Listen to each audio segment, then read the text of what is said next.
and advertisers. It's time for the most interactive radio program in Las Vegas today. It's time for Pushing the Limits with Brian Shapiro. Brian will talk sports, politics, entertainment, and anything that matters to you. Feel free to call Brian at 702-221-7283. You want answers? I want the truth! Now, Pushing the Limits, here's Brian Shapiro. All right, what's happening, everybody? It is Pushing the Limits on a Friday. Thank you so much for joining us. Appreciate it. You could be listening on the AM/FM dial, KSHP, on the YouTube page at PTL Radio Show, the Occupy Democrats Network, the Washington Press Network. We're everywhere, and we appreciate you being a part of what we do. You could be watching The View. I don't know. They play part of my show on The View. I don't know what you're watching out there, but anyway, we'll get to that. We have a lot to get to today, including the fact that the word orange turd, a word that I have used for years, ladies and gentlemen, is now a household name. We heard it in a courtroom. Donald Trump's own attorneys made the mistake of using that word to try to attack Stormy Daniels. It didn't go very well for them. And now orange turd is being used on all the networks. Anderson Cooper, Lawrence O'Donnell, even Laura Ingraham is up in arms. We'll get to that. We'll talk a little bit about that. Coming up in hour number 2, Nicole Mitchell is going to join us as well. The pastor turned OnlyFans model. Always fun to talk to her about pop culture on a Friday. And, of course, we'll give you an update, the hush money case involving Stormy Daniels. There are some people on social media that are saying, I ended Robert F. Kennedy Jr.'s campaign.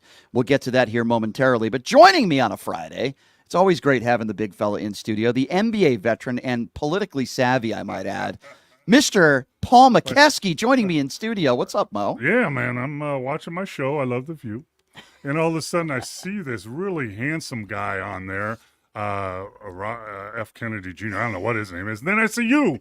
So if we're going to be on The View, I need to. Oh, look at that. I need to get ready. Looking like the bad boys of the 80s with your Detroit Pistons hat and the shades. Right, baby. I like That's it, right. man. I like it. You played with Rodman for a year, didn't you? No. Oh, you didn't? I was there for 2 years. Oh, okay. Before Rodman and that whole group got Fair there. enough. Yeah. Let's get back to the really more important stuff like orange turd. No, but before we get to that, Mo. Wait, I want to say, I was watching The View today, like I always do. You were. And I can't remember the lady's name that was a former lawyer. She was a former attorney, and she's on that show. Mm-hmm. And she was in the courtroom yesterday, and she's going to be in there. She's a former attorney, district attorney, I think, whatever. And she commented on the orangeness of his face, how weird it looked. And she had never seen anybody that looked that shade of orange. What? That's the ultimate emperor has no clothes. Yeah. You know, no one tells him, hey, you can't look that orange, man. Well, I mean, Bill Maher was right when he said he believed that Donald Trump came from ancestors of maybe, I don't know, chimpanzees or maybe an aunt and uncle. I don't know. Well, that's what Bill Maher said, and then Donald Trump threatened to sue him. Anyway, before we get to the orange turd stuff, which is quite entertaining, and we will get to that. We have some funny. Yeah, you know what you need to start doing is having a toilet flush sound when you say orange turd, because isn't that what she said? Yeah, she did. Turd. We're definitely going to get to that, and we'll be talking about that. But so I'm sometimes when you do interviews, ladies and gentlemen, you try to listen to the person, you try to listen to his answers. I try to do my best, and sometimes you're thinking about the next question, and I did a little bit of that as well with the Robert F. Kennedy Jr. interview, which since has gone viral. And what I mean by viral is it's not just The View. I mean entities. CNN, I was told, played a clip yesterday from my interview when he was talking about the worm on his brain. And so I love the fact that people are using the interview and talking about it. But so I had a couple media people send me messages on social media yesterday saying, hey, what station are you from? There's some people that feel like, you might have ended Robert F. Kennedy Jr.'s campaign. And I said, well, why? What did he say? And they're like, well, he might have admitted to committing a felony. And I said, what are you talking about? And then they told me, and they explained to me when I asked him about if any of his kids were vaxxed, here was his response. Now, I didn't remember exactly what he said. I remember hearing it. Yeah, I know you do, but I didn't because I'm thinking about the next question. So here is the clip that people are talking about on social. A lot of people are talking about on social media today, where they're claiming that Robert, and I'm not claiming this, but Robert F. Kennedy Jr. may have committed a felony and admitted it on this show. Have a listen to this. Hey, listen, I have adult kids. I don't know how old your kids are. I don't have any. Right. Okay. Well, believe me, your ability to influence your kids after a certain age basically approaches zero. Oh, and I raised my kids to disagree with me, to challenge me, but also to tell the truth. Oh, I offered my kids vaccine cards and said, I don't want you to take this product because I had read the clinical trial data. Yeah. And they said, no, they didn't want to do it because they didn't want to lie. They didn't want to lie to their friends. So they made their own decision that they wanted to go to law school. They had to take this risk, and they did it. Okay, so again, the part of that statement is he offered his kids vaccination cards, meaning the vaccination cards that he was giving them were fake. And again, this is the part of that clip that is important. Oh, I offered my kids vaccine cards. Now, I'm not an attorney, but here's what I can tell you. A vaccination card carries the federal seal of the Center for Disease Control and Prevention, Mo, making selling and transferring counterfeit cards with the CDC seal felonies under federal law and carry the possibility of up to 5 years in prison. Again, I'm not an attorney. This is what some people are claiming. Whether the kids used it or not, whether they accept it or not, I don't know. All I'm saying is just the fact that a fake card, a fake card is I offered my kids vaccine cards. So here's a couple things. Like, I'm a father. I have two sons. You've met them. Very well-mannered, really respected kids. I love the way they've grown up. They're 36 and 38. First of all, for me to say, hey, when they get older, your influence on them is pretty much zero. That's BS, by the way. Now, can they go their own way and do their own thing? Absolutely. But if you're a respected father, they will listen to your opinions, and maybe you can help them with their decisions. Come on, man. Yeah. That's ridiculous. Then the other thing is, you know what? I raised them to tell the truth, but I'm going to tell them, here, lie and take this card. Right. That's so ridiculous. The last thing, Brian, is even if it could be a felony, haven't we learned that from Trump? It doesn't matter. You could be president with a felony, which is crazy. So I agree. And even if it's not a felony, and even if it's not a felony because the kids didn't accept it or didn't use it, it's still wrong. Yeah, and that was my bad for not catching that. I didn't really comprehend that at the time. I mean, let's take that farther, right? Hey, my son comes to me and says, Dad, I'm thinking about applying for this job. And you know what? My experience isn't that great. I said, well, you know what you should do then? You should add this, this, and this, and that will help you. Yeah. But Dad, that never happened. That's a lie. Yeah, but you should do it anyway. That's wrong. Ridiculous. So the Daily Beast wrote an article about that very statement that Robert F. Kennedy Jr. made on the show. And again, I'm not an attorney. I appreciate Robert F. Kennedy Jr. coming on the show. I thought we had a really respectful it was conversation. Really good. Yeah, I mean, I appreciate it. I thought it was very respectful. I respected the fact that he was willing to come on and answer all my questions, even though we might not agree on everything. And by the way, at the end of the interview, Robert F. Kennedy Jr. is correct. We probably agree on a lot of stuff, social issues, whether it be abortion or equality. I do agree with Robert F. Kennedy Jr. on a lot of issues. When it comes to the vaccination stuff, obviously, we have tremendous disagreements. But let me just be very clear on this and give you my position on this. This is wrong.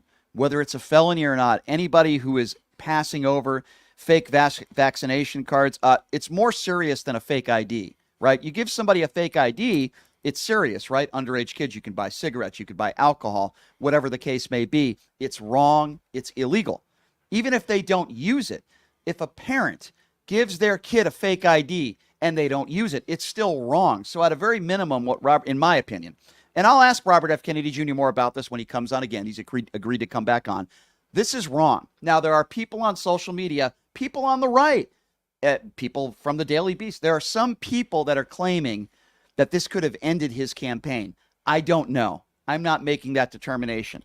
All I'm saying is it's not a good look, and he made a mistake. And as a father, to encourage your children to commit a felony, because it is a felony. Correct. That's so ridiculous and out of the realm of that to me. Yeah, it is out of the realm. It is wrong. Robert F. Kennedy Jr. did take to social media defending it.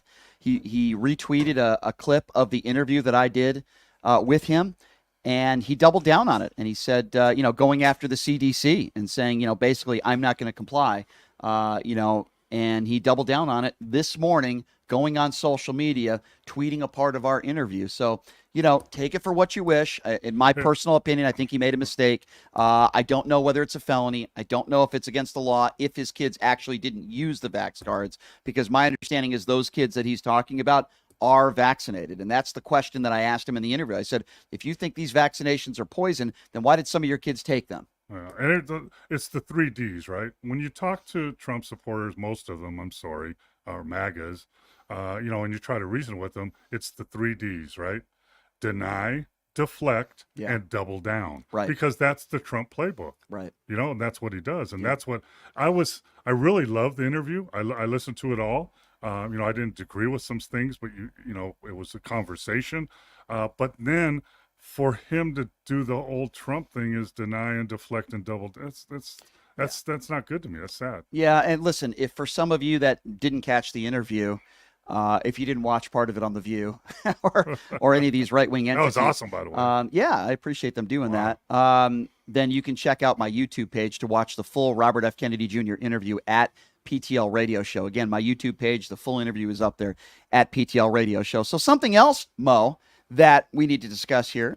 I've been calling Donald Trump the orange turd, Cheeto Jesus, and other names for years. Like literally for years. And it seems as though the orange turd is not only a household name, but it was actually discussed. You can't make this up.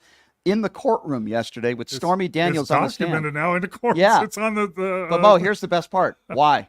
Donald Trump's own attorney brought it up because of a tweet that Stormy Daniels put out. Now, it's incredible. Asked whether she promised she'd be instrumental in putting Trump in jail. Donald Trump's attorney asked Stormy Daniels. No.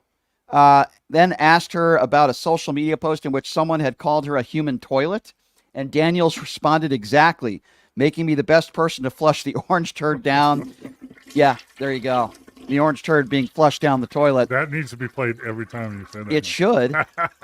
And she owned it. She admitted it. While Donald Trump is sitting right there, it'd be hard for me not to laugh if I was sitting in the courtroom. They're using the term orange turd. By the way, they're not the only people yesterday that were using the term orange turd. I like Lawrence O'Donnell. Lawrence O'Donnell said orange turd, I counted 32 times on his show yesterday. Have a listen to Lawrence O'Donnell explaining this orange turd fiasco. That's right. That's how Donald Trump's day went today. The woman he has paid more money to than any woman he hasn't married, criminal defense attorney Susan Necheles, repeatedly called her client, Donald Trump, the orange turd on what she thought was an effective cross-examination of Stormy Daniels. So imagine Donald Trump sitting in that courtroom today, slumped in his chair, leaving his eyes closed for long stretches, being forced to listen with eyes closed or eyes open to one of his criminal defense lawyers on whom he has lavished money provided by his political contributors. Listen to her repeatedly call him the orange turd. I'm sorry, I can't stop laughing. I can't take it. I can't take it anymore.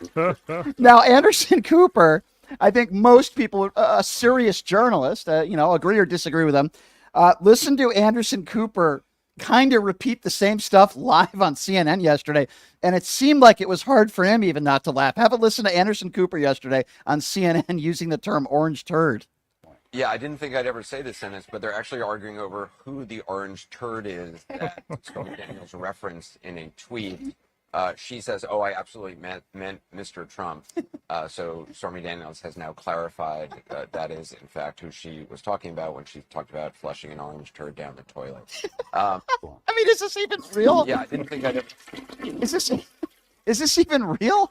Anderson Cooper said, I never thought I would see the day that Anderson Cooper would use the term orange turd. You know what's scary, too? You know that attorney's saying that, and they got to be thinking, you know what? At best, with his history, he's going to pay me half what he owes, at best. Yeah. Now, that just went down by half again. I might not even get anything. Yeah. Like, at least maybe I won't end in jail like a lot of his attorneys, but that's very crazy. True. So it's not just entities perhaps on the left that are using the term orange turd.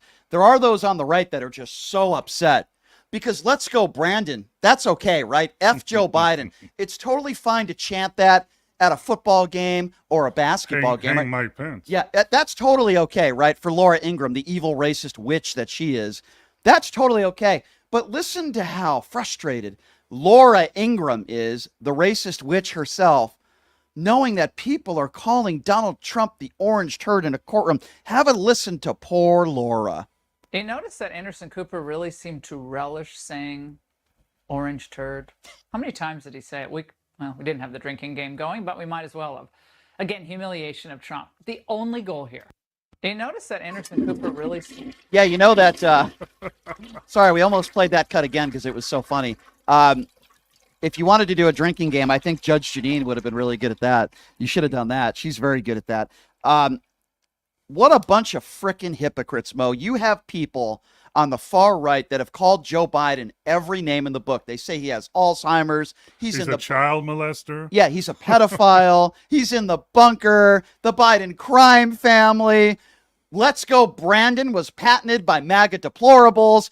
All that is totally fine. But the second somebody calls Donald Trump orange turd, which is, by the way, exactly who he is. It's descriptive. Oh, it's just, oh my God, I can't believe Anderson Cooper used the term orange turd. By the way, they're reporting on a story, you dumb moron. Really? Yeah, really, Whoopi Goldberg. They're reporting on a story, okay? It was in a courtroom where Donald Trump, we wouldn't even be talking about it right now if Donald Trump's attorneys weren't so freaking incompetent. They're the ones who brought it up. Brian Shapiro, you're an idiot. Thank you. Thank you. Anyway. We're on fire today. It's Friday, baby. Yeah. That was that the guy from Bar Rescue? I think it was. Yeah, it was. Yeah, was that? By the way, he was in studio, right? Big Trump supporter. Isn't it true? He's a big Trump supporter, isn't he? Let's ask him. Isn't he a big Trump Brian Shapiro, you're an idiot. Thank you very much. Listen, this is the epitome of hypocrisy, and I love it. Ladies and gentlemen, those watching, those listening on the FMAM dial Mo, those that are watching on the Occupy Democrats Network, I don't care where you are. You could be watching on the Occupy Republican Network. Does that exist? I don't think so. We need to continue calling Donald Trump the orange turd. Now, I personally like Cheeto Jesus, but the orange turd, keep calling him the orange turd over and over and over again. And if they start talking about Joe Biden, the pedophile, right? If they start talking about Joe Biden in the bunker, Alzheimer's, all this nonsense, just say orange turd, orange turd, orange turd. They hate it. Yeah, they hate it. They hate it. If and when they debate, can President Biden say that when he's... God, would that be great, Mr. Orange Turd? You know what's crazy is like they get so upset, right? But then they do it the other way around. But like that, it's cult or closer cult, whatever you want to call it. But they had two of his aides on yesterday, two young ladies, right? And they were explaining how he signs the checks and all this stuff. And then they were crying. Why are you crying? Why are you crying? Because you're saying what he did. Why are you crying? Yeah, I don't understand that. Yeah. I mean, do you feel that guilty that you're telling on him? I don't know. I don't understand why they were crying either, unless they had to look at Donald Trump with his shirt off. That's the only thing that I could think of. And listen, Stormy Daniels' testimony was at times extremely graphic. At times it was difficult to hear just because even for somebody like me, just thinking of Donald Trump sitting there with his arm like this and in his boxers. TMI, maybe. TMI. Absolutely disgusting. And then Stormy Daniels talking about the position they were in and how she's staring at the ceiling thinking to herself, how the hell did I get myself in this situation? Which is, by the way, her fault, by the way. Yep. Yeah, and I see these pictures of Donald Trump who regularly, I guess, posed like this. It's quite disgusting, actually. So more people are going to be testifying. The prosecution said today. He should dance more. All right. I'm sorry, Mo, but it looks like you're performing when he does that. It looks like you're performing a sexual act on two men. And it's very strange. Very strange. Hey, can't someone? Mr. Trump, stop that. Don't stop doing that. Don't do that anymore. Well, nobody tells him to stop. Even do like anything. a twist motion. Don't do the arms, man. This is going to get better, though, because Michael Cohen, if you thought that the Stormy Daniels testimony, the defense were going after her, and by the way, it backfired with the orange turd stuff. Michael Cohen is expected to take the stand next week, and the prosecution has already said that they expect that they will rest the case by the end of next week. So we could possibly, within 2 weeks, seeing a guilty a felony. Trump guilty of a felony. And I've read felonies. I've read his book and I've listened to him, and he did bad stuff. He was the fixer. Yep. But now he went to jail. He's apologized for that. Now he's on the other side. So all the MAGAs out there will say, well, look what he did back then. Look at how he acted. Look at how he lied. But then when it's brought up of what Trump said or what Trump did, oh, yeah, that's in the past. We should look to the future, not the past. Yeah. And that's going to happen this week. Yeah. There's no doubt about that, Mo. But I think in a couple weeks, we're going to be looking at a convicted felon, not just an orange turd, but an orange turd that's a convicted felon. That's my personal Do opinion. you think he'll do jail time? Probably not. Yeah, I think there's I a very agree. small chance of I that. agree. But, the fact that he'll be a convicted felon, and now we'll have that on every MAGA supporter out there supporting a convicted felon says all you need to know. And So he violated the gag order 10 times now, right? And it only cost him $1,000, which evidently he's a billionaire supposedly, so that doesn't matter. To me, like in the NBA, if you get fined by the team or the league, it usually goes up. So you miss practice, that's $1,000. You miss it again, that's $2. You miss it again, it's $4. You miss again, it's $8. You miss again, it's $16. You're suspended, stuff like that. But with Trump, it's just another $1,000. I don't understand that. I don't understand it either. $10,000 to Donald Trump is nothing. That's just a couple Bibles that he has to sell. So And some shoes, and some gold shoes. Yeah. I agree with you. At the same time, it could make the situation maybe backfire if he is put in jail because of this gag order. But we'll have to wait and see how this goes. Here's what I would like to do, and before I do that, my producer over here wants me to read something. Yes. Is it a legal note? No, but yeah, like I said earlier, RFK Jr., this is according to the Daily Beast. They're saying that Robert F. Kennedy Jr. Is responding to the Daily Beast story by likening his decision to offer his adult children fake vaccine cards. And I kid you not, Martin Luther King Jr.'s practice of civil disobedience is exactly what Robert F. Kennedy Jr. is using to defend himself. So that's so crazy. The interview that I did is why Robert F. Kennedy Jr. is now responding to it and likening himself to civil disobedience when it comes to Martin Luther King That's Jr. crazy. I believe he's not handling this the right way. Maybe it's best that I didn't respond or didn't really quite hear what he said. I don't know. I was listening. I forgot. I think I was driving in the car and I was listening. That stood out to me. Wait a minute. You offered your kids illegal cards? Yeah, well, but you're a good interviewer, so you're thinking ahead what you're going to do. Well, I'm glad I didn't press him on that. Yeah. I'd like him to come back in and we can have a good listen. I appreciate him coming on the show. We had a very nice, respectful conversation. He's a pretty busy man these days. I appreciate him taking the time. I'd like to think that I treated him with respect as he treated me with respect. Absolutely. I don't like the way The View treated him in this aspect. You can disagree with him on a number of different issues.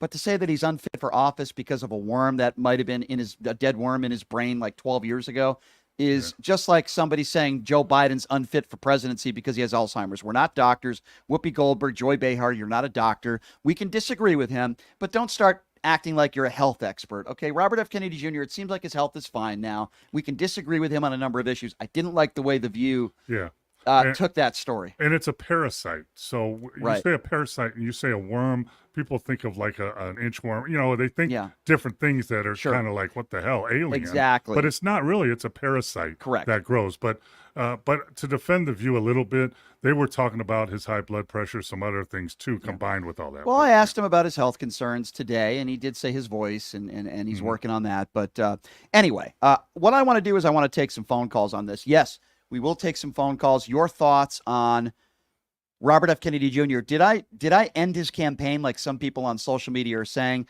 Did he commit a felony, or at a minimum, do you have a problem with him giving his adult kids fake vaccine cards? He's now doubling down on it, comparing civil disobedience to Martin Luther King Jr. He's on the defense after my interview, and people are writing articles about it. I want to get your thoughts on that, and your thoughts on Orange Turd.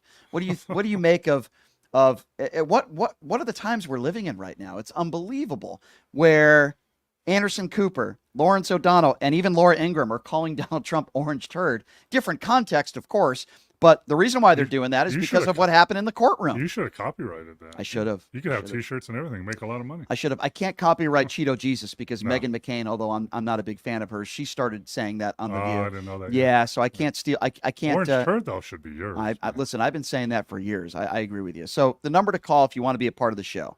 Your thoughts on the Orange Turd courtroom fiasco. Your thoughts on Robert F. Kennedy Jr. possibly admitting to committing a felony. I'm not an attorney. I'm not saying he did. I'm saying possibly. I don't know. Number to call, 702-221-7283. And again, that number to call if you would like to be a part of the conversation. Here it is one more time. 702-221-7283 is the number to call. We will take some phone calls on the other side of the break. We've got Mr. Paul McKeskey in the house. And also, programming note, I did hear that it's possible that Donald Trump might be joining us on the show next week.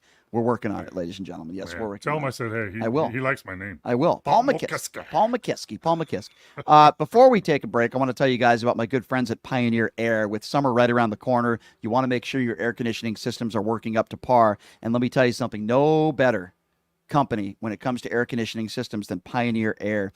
You don't want to have to use a bowl of ice and a fan, ladies and gentlemen. You want to make sure that your air conditioning is working properly. So here's what I'm going to do for the listeners, because I love all of you so much.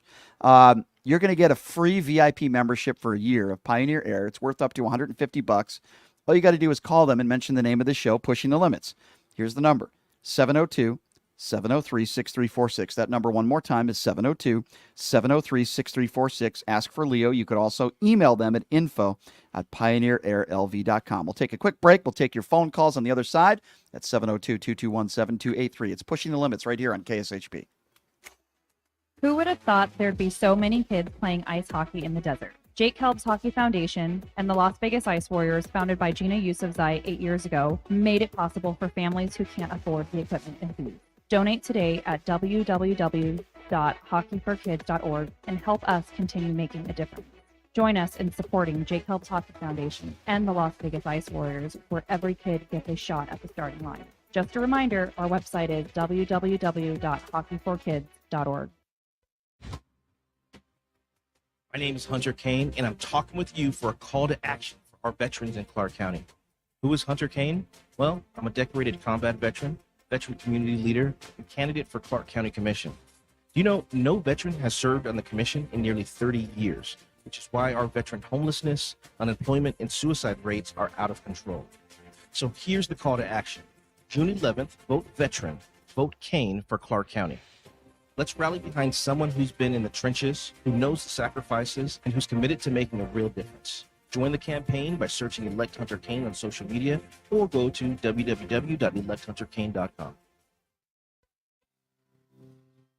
Did you know that 99% of air conditioning issues start with airflow issues? Well, guess what? Pioneer Air has your back. They've been operating for 20 years in the industry within the Las Vegas area, large enough to handle all your air conditioning and heating needs, but small enough to know your first name. Pioneer Air focuses on preventative care, much like wellness checks for humans. They believe in wellness checks for air conditioning and heating systems to extend the life of the system you own. So what are you waiting for? Schedule your wellness check with Pioneer Air today. The number to call is 702-831-4840. Here's the best news. Mention this ad and you'll receive 10% off. Call Pioneer Air today. 702-831-4840. That number again, 702-831-4840. Residents of Las Vegas Ward 5, are you ready for a brighter future? I would like to introduce myself, Dr. Erica Smith, your people's choice for City Council. With a vision for progress and the fortitude to make it happen, I am committed to moving us forward. I am not just a candidate, I am a fighter for you. With myself on the City Council, you can expect a real change and a community that thrives. Vote for Dr. Erica Smith, because together we're building a better tomorrow. To learn more about me and my campaign, go to www.ericaforlasvegas.com, paid for by the Vote Dr. Smith Committee. Voters want safe gun reform, ban military assault weapons, including AR-15s, have universal background checks, and red flag laws. I am Eva Chase, a candidate for Nevada State Assembly District 16, U.S. Air Force veteran, college graduate, progressive independent candidate, fully transitioned transgender woman, former lieutenant governor candidate for Nevada in 2022, where I received 7,212 votes in the Democratic primary. Follow me on Facebook, X, Instagram, TikTok. Donate to my campaign bot fund account and stay progressive. My name is Kola Akimbade. I'm running for mayor of Las Vegas. As mayor, we will offset the off-season by diversifying our economy, bringing technology, high-paying jobs, and strengthening our entertainment industry. In order to tackle this issue of homelessness, we need new money because the budget will never be enough. Therefore, we will legalize prostitution and tax money will flow. Today, go to our website, Kola, K-O-L-A, kolaformayor.com, and my phone number, 725-263-2660. Support our campaign and donate today. Again, kolaformayor.com at 725-263-2660. My name is Kola Akimbade, and I'm running for mayor of Las Vegas. Brian Shapiro, you're an idiot.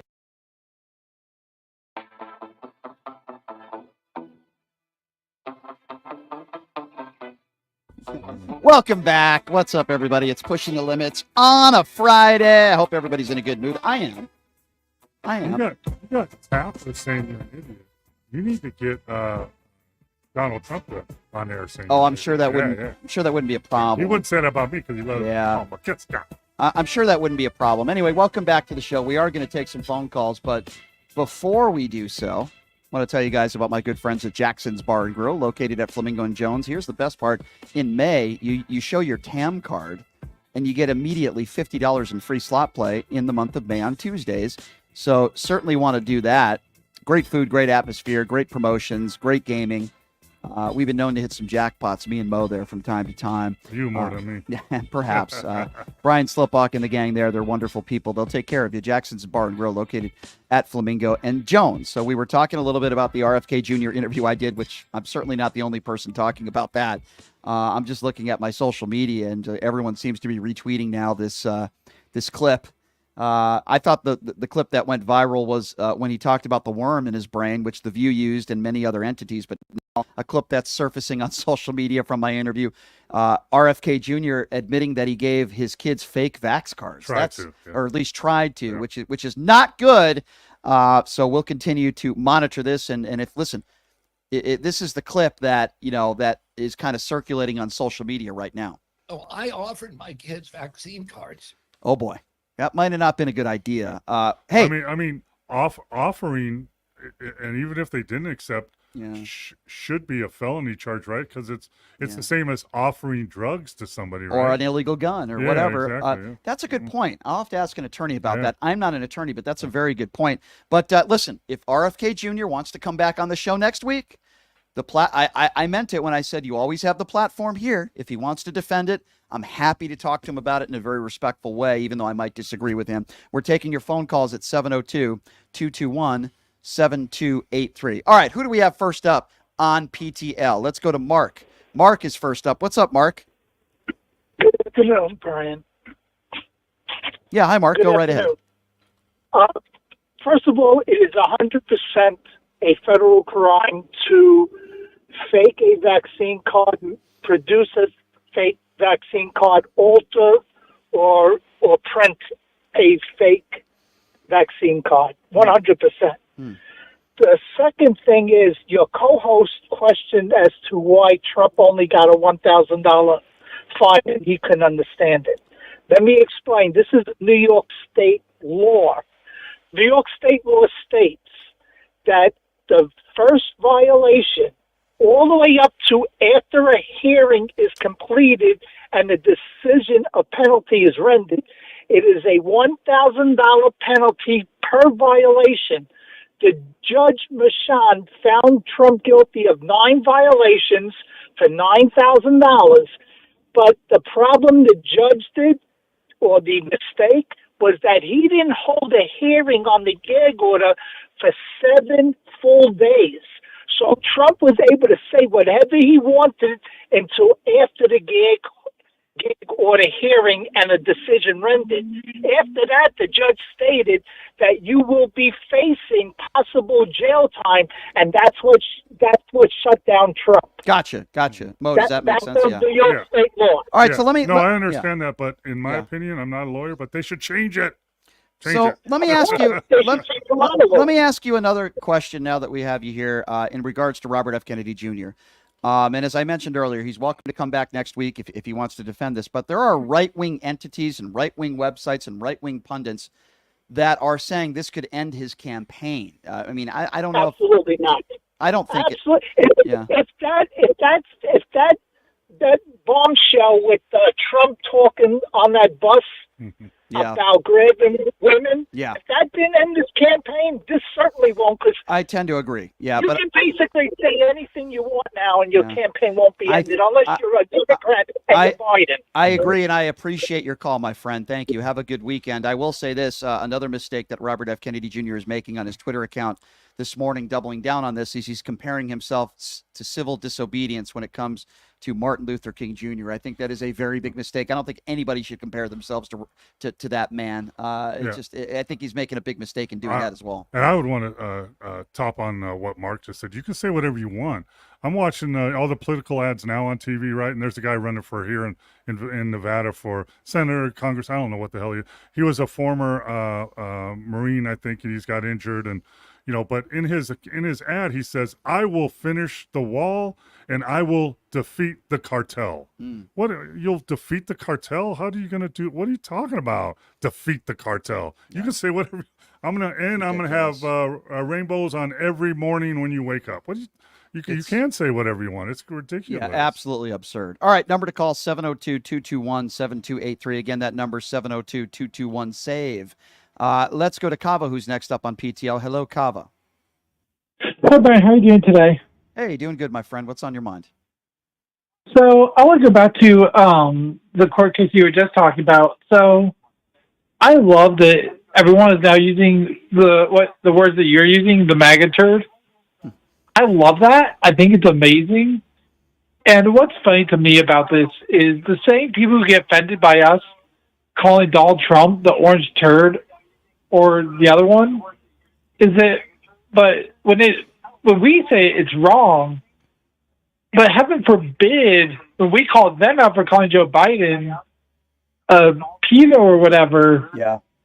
Oh no, this is a crime. That's my point, Kava. It's so funny. It's such hypocrisy from the far right. All the disrespectful things they've said about the Biden family that are, by the way, not true. Saying that Joe Biden snuck cocaine into the White House. There's no evidence of that. Or Hunter doing that. Saying he's in the bunker. Making fun of his stutter. Calling him a pedophile. Meanwhile, you have Donald Trump, who's facing almost 90 felony counts. Mr. Orange Turd himself. According to his attorney, by the way. Let's go, Brandon. Let's talk about that for a moment. We all know what that means. That means F Joe Biden.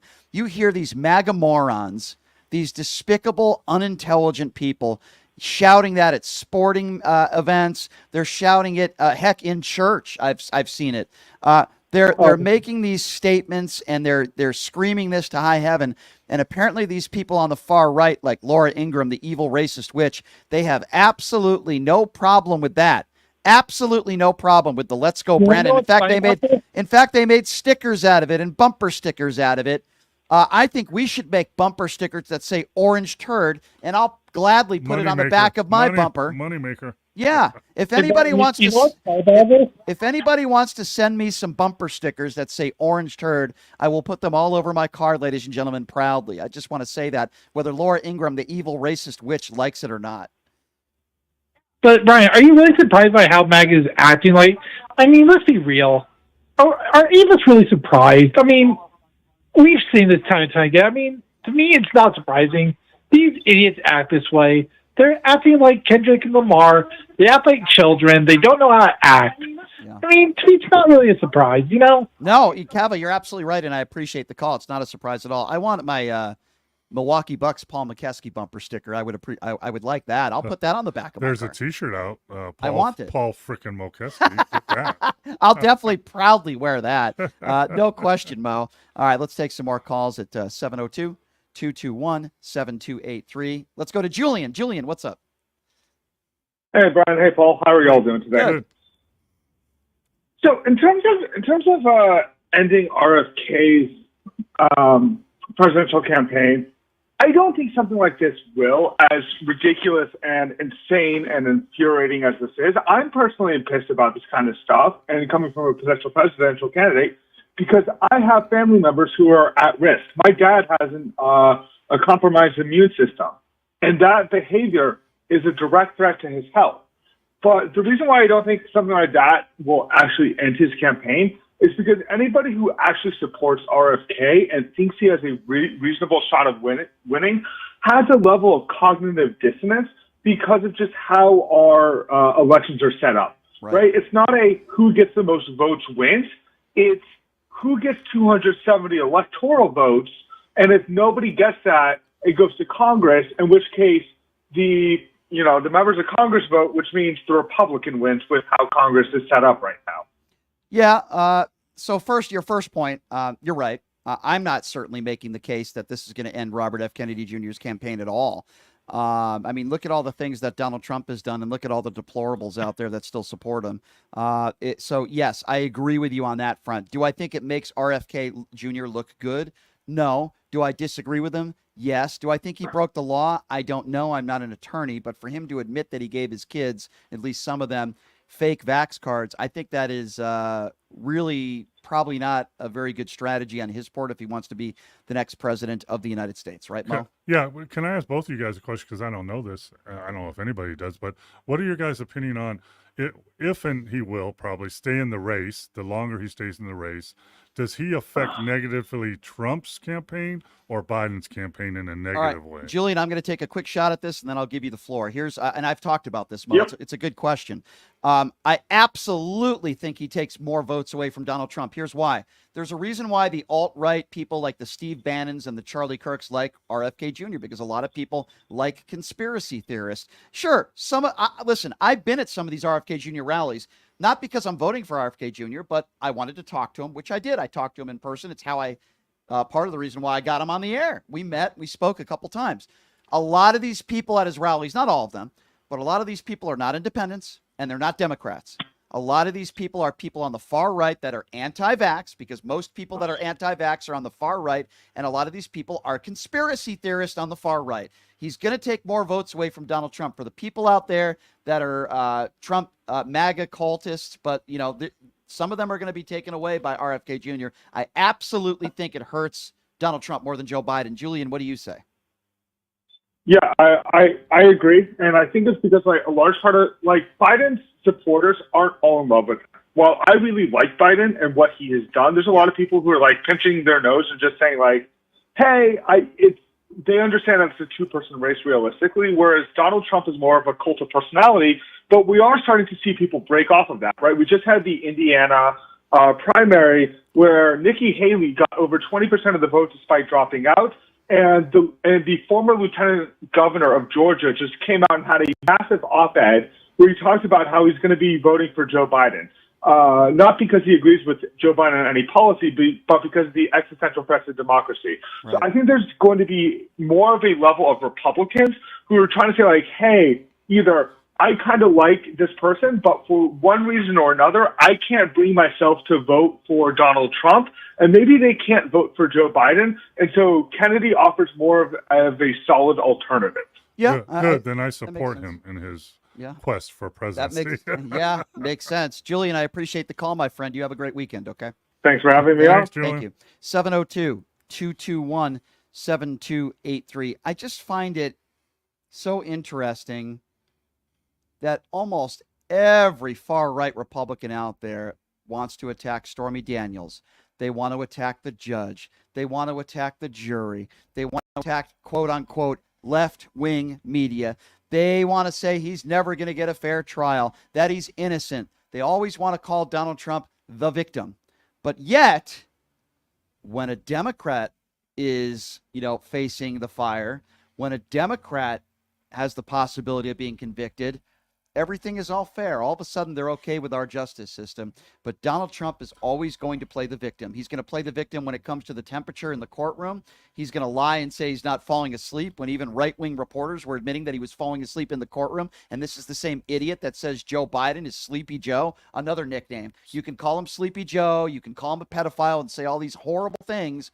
But the second somebody reports on a story where the word orange turd is brought up, by the way, Donald Trump's own attorney bringing it up, that's off base. Oh, it seemed like Anderson Cooper was enjoying. Let me be very clear with you, Laura, the racist witch Ingram.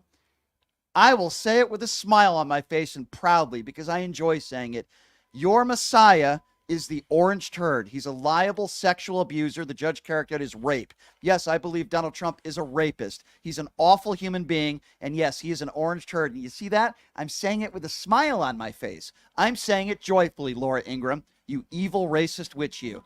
So if they have questions about, guilty or innocent or saviors and persecuted, then those people should listen to Donald Trump. Listen to Donald Trump, what he said. Listen to him. He said anybody that pleads the fifth is either a criminal or they're guilty. So listen to him. That's true. How many? He pleaded the fifth 200, 300. So that means he's either a criminal or he's guilty in his own words. Listen to him, please. You are right. I mean, and Stormy Daniels said something on Twitter, which I thought was great. Stormy goes on Twitter and she says, a real, and I'm paraphrasing here, but she says a real man will testify and take the stand. Oh, wait, never mind. She's 100% correct. Now, Donald Trump could say, well, my attorneys told me not to take the stand. And I actually believe he's telling the truth because it would destroy him if he took the stand. The prosecution would destroy him.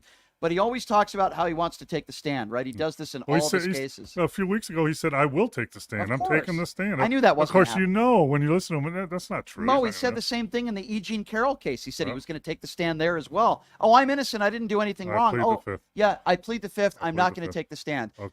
I mean, it's unbelievable. He's pleaded the fifth over 400 times. According to my attorneys, if you plead the fifth, you must be guilty, right, Mo? Or a criminal. Yeah. One or the other. Pick Yeah. one. Speaking of criminal, Mo, I did want to bring this up with you real quick. I wanted to ask you from a sports perspective. I'm going to change topics here real quickly. You want me to talk about sports? Yeah, is that Wow, okay? Yeah, I know it's not really. It's not really my basketball is not really your expertise. Yeah, it's not my expertise, but hey, I'll try. Did my you best. see the video of Patrick Beverley not just throwing a basketball at a fan, which was stupid, but he's doing an interview after the last game of the season, and a female reporter is trying to ask him questions, and he says, do you know the name of my podcast, or do you subscribe to my podcast? She says no, and then he says, I'm not answering any of your questions. What kind of a-hole talks like that? First of all, I've never heard of your stupid podcast. I wouldn't listen to it. What does that mean? You have to subscribe to his podcast so to ask Patrick Beverley a question? That's wrong, man. That's what a lot of the NBA and a lot of sports has become because, get your money, but they're making 40, 50, 60 million. Not Beverly, but he's making good money. But then you feel entitled, right? So if you're not listening to my podcast, I'm not answering your question. That's never been a part of being an athlete. There's a reason why after the game, you have to be available to the press and actually answer questions after the game. And if you don't, you get fined by the NBA. They fine you. So that's one thing. Throwing the basketball is not only idiotic, it's so childish. It's like, remember when we used to play pickup ball, no, you take it out. No, you take it out. And he hit a lady in the head with it. Yeah. And did it again. Yeah. It's so ridiculous. And, he's been suspended 4 games, I think. I'll go past that. Jamal Murray, who threw a towel at a referee. I saw that. And threw a heat pack on the floor that almost hit Anthony Towns as he was making a play, gets a $100,000 fine. That's, that's okay. That's whatever. Not a ton for them. He makes $30 million, by the way, but doesn't get suspended. I played for 12 years. I coached in the NBA for 8 years. I coached in the G League for 8 more. I coached in the Olympics. Not one game have I ever seen a coach or player from the bench throw anything onto the floor. Not a Gatorade cup, not anything. Right. And that's so ridiculous because guess what? The rule is because of Charles Barkley, what he did in the past. If you do anything and it ends up in the fans, you're suspended. Right. Like Steph Curry threw his mouthpiece that bounced off the floor and went into the stands. You're suspended. If you throw a towel at someone, you're suspended. Right. It should go the other way because everyone goes, well, it didn't hit anybody. Bull crap. I mean, it didn't hit anybody, but it landed by his feet, and you have no clue No, if I'm he with lands on that thing. But the other thing is it leaves a trail of wetness. Right. And we all know what happens when there's wet on the floor. And that's in the middle of a damn playoff game. That's with so ridiculous. Well, it would give them an unfair, we don't want them to miss a game. Well, then don't throw an ice pack. And he was, don't get me wrong, don't mistake it. He was throwing it at that ref because he was mad at that ref. I agree. So, And I agree with you 100%. On another side note, though, basketball-wise, the WNBA Las Vegas Aces, of course, back-to-back champions, and they just visited the White House, and I got a chance to say hello to the president and the vice president, and they were honored, which I think is great. And then afterwards, a couple of the players held a press conference. And listen, I support WNBA players. I go to Aces games, and they're fun to watch. absolutely. With that being said, they're still harping on the equal pay thing, and it was actually Asia Wilson who actually said, if I'm not mistaken, Asia Wilson's talking about equal pay. Equal pay, do the job that, the men do. We deserve equal pay. And to me, that means, okay, so you're saying you deserve millions and millions of dollars when the league is losing money. And I'm just getting really tired of this argument because it makes absolutely no sense. No, it doesn't mean that we're anti-woman. It doesn't mean that we're anti-WNBA or we're chauvinist. It means this is business. The league loses money. How could you say you deserve a raise? You are where the NBA was 70 years ago. That's where you are. Yeah. NBA is 80 years old, whatever they are. The WNBA is 11 years old. Back 60 years ago, players hardly made any money. Owners ran the show, and they had to put up with what they got. Yeah. And that's the fact. So when you start making money, which I think they will, with Caitlin and Indiana, they're selling out teams. They had 13,000 at their preseason game. They're going to start, but they made a step here that's going to put them backwards.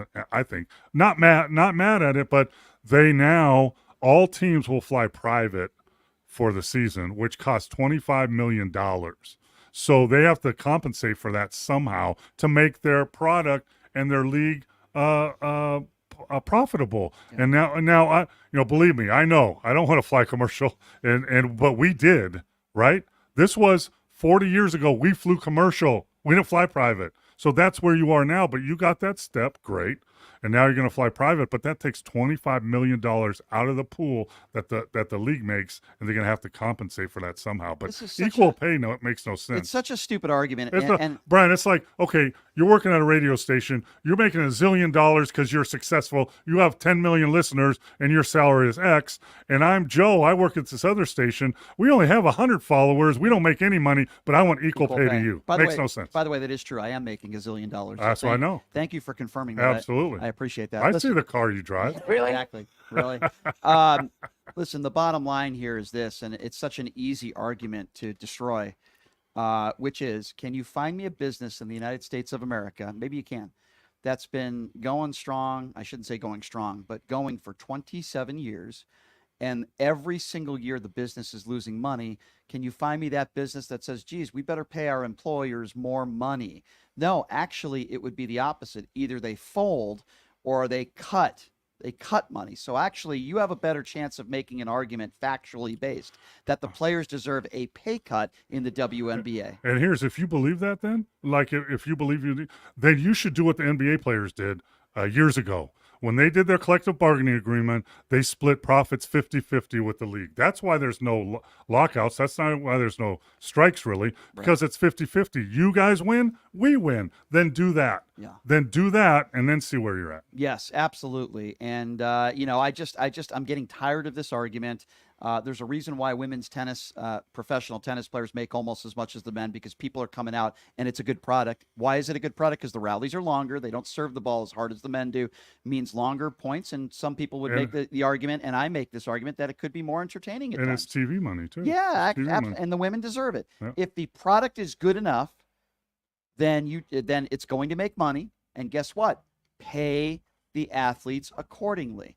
The WNBA I enjoy covering the Aces, but if it was the product that some people make it out to be, then it would be making money. It's just not making money. I'm not trying to disrespect anybody. I'm just being honest here. It might be turning the corner now, I hope. I hope so. Yeah. It's not like I'm not rooting for them. I want these players to make a lot of money. I wish them all the best, but the money's not going to just come out of thin air. Hey, we're not selling tickets. Hey, the league's not making money, but you know what? I'm just going to pay you an extra $1 million a year. It's such a stupid argument, and it makes absolutely logically no sense at all. Yes, if we're talking about a job in the office, if we're not talking about sports-related jobs. Same company. Absolutely, women should be paid the same as men. Absolutely. I'm with you 100. I don't care if you're an Uber driver or a janitor or a teacher. Doesn't matter what gender you are. You should be getting paid the same amount of money. But when we're talking about athletics, we're talking about the product, right? Yeah, the WNBA is not the same company as the NBA. They're separate entities. But the only reason why the WNBA exists is because of the NBA. Footed them for a long time. Yeah, and we need to be honest with that. Mo, what do you got going on this weekend before I let you go? Well, before you let me go, I want to talk about the NBA, and I want to talk about your Boston Celtics. Let's do that. And, they struggled. Porzingis isn't playing. Everyone was questioning, can they win the championship without him? And then the Cavs with Donovan Mitchell, who was freaking unbelievable, go into Boston Garden and beat them by 26 or something. What's your outlook on the Boston Celtics moving forward? Do they go get one in Indiana, Game 3? Where you're at with that? I think the Celtics are going to be just fine. But if you recall, they lost Game 2 against the Miami Heat. I know Cleveland's a better team. But Celtics are going to be just fine. It could go 6. I don't think it goes 7. I think they take care of Cleveland, and I think they'll be okay. And I think once Porzingis gets healthy and comes back, they're going to be even better. I look at this Indiana Pacers New York Knicks series. Indiana blew it in Game 1. They should have won that game. I got to be honest with you, though. I love Rick Carlisle. I think he's a really good coach and a good dude. The officiating in the first 2 games of this Knicks series has been so lopsided and so absurd. And the officiating in the NBA playoffs this year, in my personal opinion, is the worst it's been in over a decade. The calls have been so bad. So many challenges. So obvious, too. Oh, my God. Obvious. The officiating has been atrocious. Will you get some of the younger officials in there that know what they're doing? Because some of these older officials are losing it, man. Rick Carlisle was complaining about the officiating, and he's got a case in both games, particularly Game 1. So that's my thoughts on that. I was thinking about this before I came in. I wanted to tell the listeners out there, sports fans out there, people talk about 7-game series in the NBA and any sports, and number one, availability is the best ability. You have to be healthy. The New York Knicks are beaten up. I don't think Brunson's not playing, or Nabi is not playing. They're beat up. But here's the key, right? In the NBA, in a series, the stars usually do what they're going to do. Back in the day, Larry Bird, Kevin McHale, Moses Malone, whoever it was, they did what they're going to do. It's the role players that step up. So if you're looking at, like, Dallas beat OKC Thunder at home, right? And, Luka had 29 and 10 rebounds, nice. And Kyrie had a decent game. But P.J. Washington, the guy that's one of the lower-level starters, had 29 points. Then you go to, Cleveland that beat Boston in Boston. And you have Donovan Mitchell has 29. That's great. But you have LeVert, who averages, I think, 6 points a game. Yeah. He has 21. And you could go down the line of guys that step up, and that's how you win series. This guy steps up and has 29 a game, you win. Yeah. This guy steps up. So, a lot of the pressure, everybody puts pressure on the stars and the superstars, rightfully so. But in the long run, in a 7-game series, they usually do it unless they're in a bad slump. But the other guys are who's going to win you series. Well, a lot of great NBA games, some great hockey games to watch over the weekend as well, Mo. And I know when you come in next week, we're going to have a lot of basketball to talk about. That's for sure. But Paul, always a pleasure having you in studio, my friend. I appreciate it. Man. Put those shades back on. There you go. I like it. Those Detroit Piston shades. I like it, my friend. And I hope you hit a royal flush over the weekend. I'll take aces with the kicker. Yes. I'm not Please do. greedy. Yeah. Please do. Don't throw any basketballs at any fans either, though. And happy Mother's Day to everybody out there. Yes, that's right. Mother's Day on Sunday. All right, here's what we're going to do. We're going to take a quick break. And when we come back, we're going to take some more phone calls, talk a little bit more about my interview with Robert F. Kennedy Jr., which is definitely making the rounds all over the place, and an update on the Donald Trump hush money trial. What took place in the courtroom this morning? Well, we'll have that for you coming up next. The number to call, by the way, is 702-221-7283. Take a quick break. We'll be back right after this. It's Pushing the Limits right here on KSHP. Brian Shapiro, you're an idiot.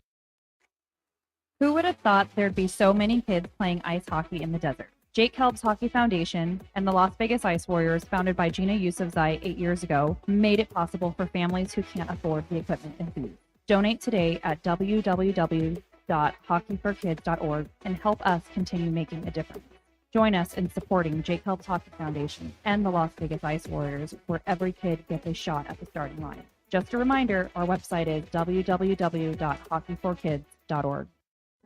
Voters want safe gun reform, ban military assault weapons, including AR-15s, have universal background checks, and red flag laws. I am Eva Chase, a candidate for Nevada State Assembly District 16, U.S. Air Force veteran, college graduate, progressive independent candidate, fully transitioned transgender woman, former lieutenant governor candidate for Nevada in 2022, where I received 7,212 votes in the Democratic primary. Follow me on Facebook, X, Instagram, TikTok. Donate to my campaign bot fun account and stay progressive. My name is Kola Akimbade. I'm running for mayor of Las Vegas. As mayor, we will offset the off-season by diversifying our economy, bringing technology, high-paying jobs, and strengthening our entertainment industry. In order to tackle this issue of homelessness, we need new money because the budget will never be enough. Therefore, we will legalize prostitution and tax money will flow. Today, go to our website, Kola, K-O-L-A, kolaformayor.com, and my phone number, 725-263-2660. Support our campaign and donate today. Again, kolaformayor.com at 725-263-2660. My name is Kola Akimbade, and I'm running for mayor of Las Vegas. Residents of Las Vegas Ward 5, are you ready for a brighter future? I would like to introduce myself, Dr. Erica Smith, your people's choice for City Council. With a vision for progress and the fortitude to make it happen, I am committed to moving us forward. I am not just a candidate, I am a fighter for you. With myself on the City Council, you can expect a real change and a community that thrives. Vote for Dr. Erica Smith, because together we're building a better tomorrow. To learn more about me and my campaign, go to www.ericaforlasvegas.com, paid for by the Vote Dr. Smith Committee. Hey everybody, are you struggling to find a pizza place that reminds you of Brooklyn? That true blue New York style pie? Well, worry no more. Stallone's Italian Eatery Pizza is a knockout. We're located at 467 East Silverado Ranch Boulevard, just off of Premium Road, half a mile east of South Point Casino, just minutes from the Las Vegas Strip. Come by and grab a slice of pie. Plus, check out our Brooklyn-inspired Italian cuisine. Our sandwiches are super. Hero, that is. Because why be a sub when you can be a hero? Stallone's Italian Eatery is here to serve you phenomenal food, Vegas. Forget about it.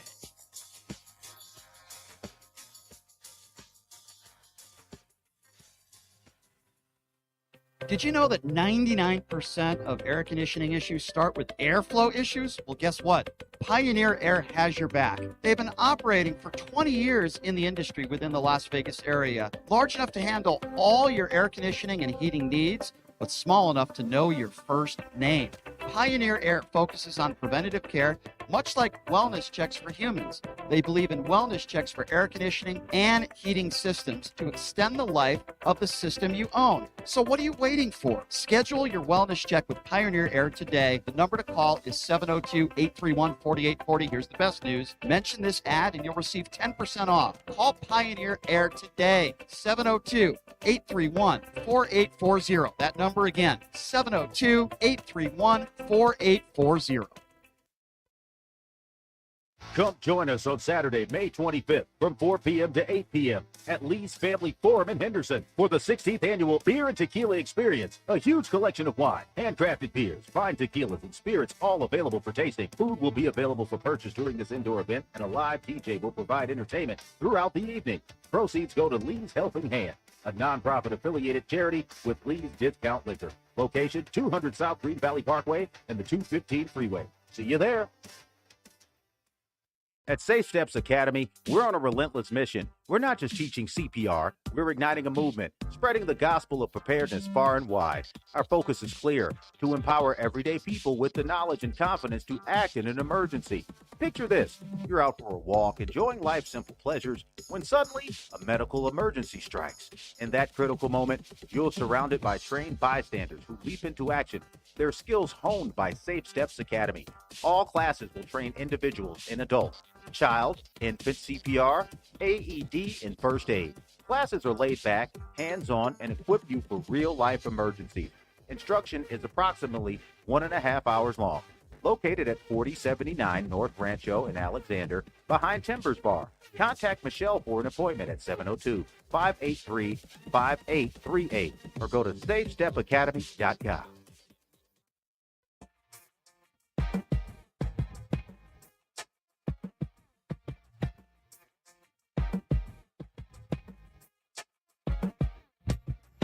All right, welcome back. It is Pushing the Limits on a Friday. Thank you so much for joining us. Hey, quick programming note. We got some great guests lined up for next week. We'll see if Robert F. Kennedy Jr. wants to come back on because he's doing some defense tweeting today about the interview he did with me.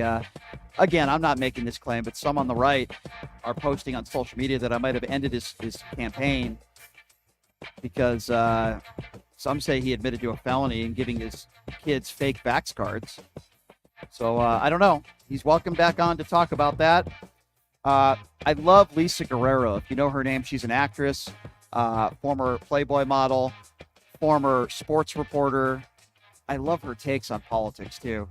And she has a new book that just came out talking about her going through some real tough health issues.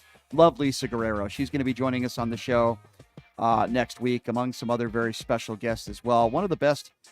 Would you call him a ventriloquist? I think you would. One of the best in the world, Terry Fader, is going to be joining us in studio. And listen, I've heard some rumors. I don't know if this is true or not, but Donald J. Trump could be joining us on the show next week. I'll have more information about that. We're working on it, and hopefully he'll be joining us on the show and give us a few minutes next week. Joining us right now in studio is Ileana Dropkin, of course. I love to get the female's perspective on so many different issues, and Ileana joins us. Ileana, thank you so much for being here. I guess the first question I got to ask you is, what is going through your mind as a woman when you picture Donald Trump, as Stormy Daniels described? Well, hold on. Let me finish. Okay. I know you don't want to, but I'm forcing you. With his arm like this in his boxers. Good Lord, why do you keep like putting these images in my head? Well, Okay, I keep have to going. because All I want to right. get the female right. perspective. Like when he's doing this, what's the first thing that enters your mind? I'm just curious. Gross. Gross. Yeah. Well, apparently Stormy was staring at the ceiling when they were having intercourse. So. Well, I did hear her accounting of that, and yeah, there's definitely a power imbalance with that, and he's not a small man, so well, not his appendage. Not talking about that. Okay, I just wanted to clarify. Okay, going there. I just wanted to clarify. But so yeah, I can imagine that was not a comfortable experience. No, I can't imagine. Thanks for that vision. I can't imagine it was at all. Well, let me give you and our listeners a few updates on what took place in the courtroom today, if I may. So just to start, Donald Trump's ex-attorney, Michael Cohen, the fixer, he is expected to begin his testimony on Monday. That is going to be explosive. Analysts for AT&T and Verizon and two paralegals from the Manhattan District Attorney's Office testified about phone records today. Former White House aide Madeleine Westerhout also provided evidence about how Trump received checks. Prosecutors, of course, are accusing Trump and taking part in this illegal conspiracy to undermine the integrity of the 2016 election. So as Donald Trump left the courtroom, being the spoiled bitch that he is, pardon my French, but that's what he is, he laminated his gag order while others say whatever they want. That's what he claimed. Yeah. He said, quote, everybody can say whatever they want, but I'm not allowed to say anything about anybody. It's a disgrace. Of course, that's a lie. There's nobody else that's attacking the jury. There's nobody else that's attacking Well, members. they are starting to. I just caught part of, I think it was a member of the House who yesterday came on and started weighing in, because there's obviously no gag order and there's no third person gag order on that. And so, yeah, I think that's next, whether he's telling them to do it or they're just trying to score points Right, with but him. the I point, think that's coming next. correct. But the more. point I'm Yeah. trying to, correct. But the point I'm trying to make is nobody in the courtroom involving the case, like the Right. prosecution, they're not saying whatever they want. Donald Trump is lying. The only person Right. that's bitching and complaining, attacking the jury, attacking members of the judge's family is Donald J. Which is Trump. dangerous. And it's right, Yeah. and it's nobody else. Now, he also went on to show some clips of stories criticizing the case. Yeah, two very credible people that Donald Trump used, Jonathan Turley and Sean Hannity. Yeah, because when I get my legal expertise that's non-biased, the first person I think of is that freaking idiot Sean Hannity, that Or embarrassment. news.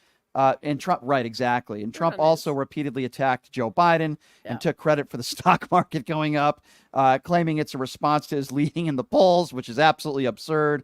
By the way, Wisconsin, if you do care about polls just came out in Wisconsin giving Biden a 6-point lead. I'm sure Donald Trump didn't read that. During the trial on Friday, CNN reporters saw Trump going through a large pile of clips, just searching and you know. So this is what went down in the courtroom on Friday. But I would expect that Monday, when Michael Cohen takes the stand. Oh boy! Now I think if you think the defense was going hard at Stormy Daniels, wait till Monday. Oh, and I think she did a great job, by the way. I thought she did fine. I think they didn't do a good job. I think she exceeded expectations, and that could have gone either way, right? For the defense or the prosecution. I agree. So I think she did a great job, and I think Michael Cohen. So we'll see if Trump can contain himself. No, he can't. With the Michael Cohen testimony, we'll see what happens. He can't contain after himself with that. porn stars, and he can't contain himself in a courtroom. He can't contain himself in it when he's the president. That is for sure. All right, let's take some phone calls, Ileana. What do you say? 702 Let's do it. 221-7283. 702-221-SAVE. Let's start off with Maggie. Maggie up this segment. Hi, Maggie. Thanks for calling in. Oh, my God. Hi. Hello? Yes, hi, Maggie. Go right ahead. Hi, guys. Thank you for taking my phone call. Oh, my gosh. Like, the internet found me. I wasn't looking for this, but it stumbled across and I hit play, and I'm really glad I did. Thank you for you guys being you and whatever you're doing. It's awesome. Well, thanks, Maggie. Where are you calling from, by the way? I wish it was Los Angeles, but it's Michigan right now. The weather's nice. Hey, nothing wrong with that, Maggie. Well, I'm glad you found the show. What's on your mind today? Okay. Well, so I've been watching very closely what's been going on since jury selection. Would not want to be there. You would, but you wouldn't. Scary. But that's fine. So I was listening to your podcast today, and I've been watching it closely and giving short cliff notes to my friends that don't have time to keep up with it, that actually have lives, jobs, things to do. So I was like, okay, cliff notes after like 13 days. I was like, basically, let's wrap it up. The guy's an idiot. The paper trail's ridiculously long. And the thing I found most hilarious was that he actually tweeted on Twitter on how he paid off Michael. I couldn't stop laughing after that one. You know, I can't remember the last time. It's interesting because the funniest part so far of the trial to me was just the orange turd conversation yesterday, where Donald Trump's own attorney brings up the term orange turd, and then it kind of backfires on them, which I find that to be quite funny and interesting, to say the least. There's so many funny like, first off, you can't even make this shit up if you tried. It's so fucking funny and so good. Whoa, watch. Okay, so watch the language. Watch the language. I'm sorry. Oh, We're live on a radio show. It's not a podcast, but that's okay. Go ahead. I'm sorry. That's all right. Okay, so for those that are tuning in, that are trying to keep up, that can't keep up, but are trying, the one thing I did hear with you guys when you were talking about the gag order, clarify some fine details. Right. Oh, no. Yeah. Fucking FedEx. Well, okay. Well, you got to watch the language. Thank you for the phone call. I appreciate it. 702-221-7283 is the number to call. Usually I expect my MAGA crowd to be throwing out expletives, but that's okay. But I totally understand the dogs in the Yes. background at the wrong time. It's all right. You call back. Just watch the potty mouth. 702-221-7283. Okay, so who's next? Calling in. Let's go to Vivian. Vivian is next up on Pushing the Limits. Hi, Vivian. Hi, Brian. How you doing today? Hey, good. What's on your mind?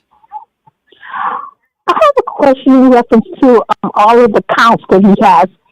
Do they have to find him guilty on all counts, or can they take separate counts? Oh, no. Yeah, he doesn't have to be. No, absolutely not. I mean, when you look at all these 4 cases combined, he's facing, I believe, 88 felony counts. In this specific case, it's over 30. He could be found guilty of just 1, and it still makes him a convicted felon. Now, I believe that's going to happen. That's what I mean. Because I'm like, there's no way they could have a hang jury on every single count, because some of those are so obvious. It's crazy. So technically, they can have 100. Now, do I think that's going to happen? No, I agree with you. But technically, it could happen. I believe, and I'm just, again, this is just a guess. He's facing over 30 counts in this case. I think maybe a small handful of felony counts he will be found guilty of. Some more serious than others, but I would be hard-pressed to believe that he's going to be found not guilty on every single count. I just think the evidence is overwhelming that he committed, fraud with these business documents. Whether it's election interference or not, I don't know. But what I will say is that we forget what took place a few weeks before the presidential election in 2016 with the head of the FBI claiming that they opened up the case again with Hillary Clinton. Yeah, I mean, what he did was totally wrong, because I think everything, the swing was going towards Hillary until they did that, and for no reason whatsoever, everybody said, "Oh, let me not vote for Hillary." Well, you know what? Some Democrats are not going to like to hear me say this. It's Democrats' fault because they put these Republicans in power. Stop putting so many Republicans in powerful positions, and then this stuff won't happen. You know, he was a Republican, whether it's Bill Barr, whoever these people are. Bill Barr's a joke, you know. These people are disgusting. And listen, what Comey did weeks before the 2016 election, if you want to talk about election interference, that's exactly. And if Comey wasn't a Republican, that would not have happened. Trust me. Oh yeah, by the way, what did they find? Nothing. They found nothing on Hillary Clinton, and you could make emails of stuff they already had. Exactly. And I'm so sick of these right-wing idiot turds two-tier justice system, two-tier justice system. Well, yeah, okay. The irony is the Republicans don't like Comey. Right, he got so that's the irony of that. It's not like the Republicans have cheered him or supported him in any way, right? So yeah, no, you're right. I got one more thing to say, Brian. Sure. You know how Trump is going out for his election rallies or whatever he's doing. Campaign rallies, yep. He's not really talking to the people. He's just talking to the rich people who helped put him in office and everything like that. And the other people, he just ignoring them. It's just disrespectful the way he ignores them, just like he was disrespectful when he didn't do the debate. Well, yeah, I agree. I mean, listen, he wants their vote, of course, but if you look at Mar-a-Lago, it doesn't look like any of these middle America people that he claims he cares about, the uneducated or whatever. He does this large fundraiser with a bunch of billionaires saying about how he's going to be giving them more, tax breaks for the rich. Donald Trump doesn't care about anybody else but himself. Yes, he cares about money and he cares about his large donors.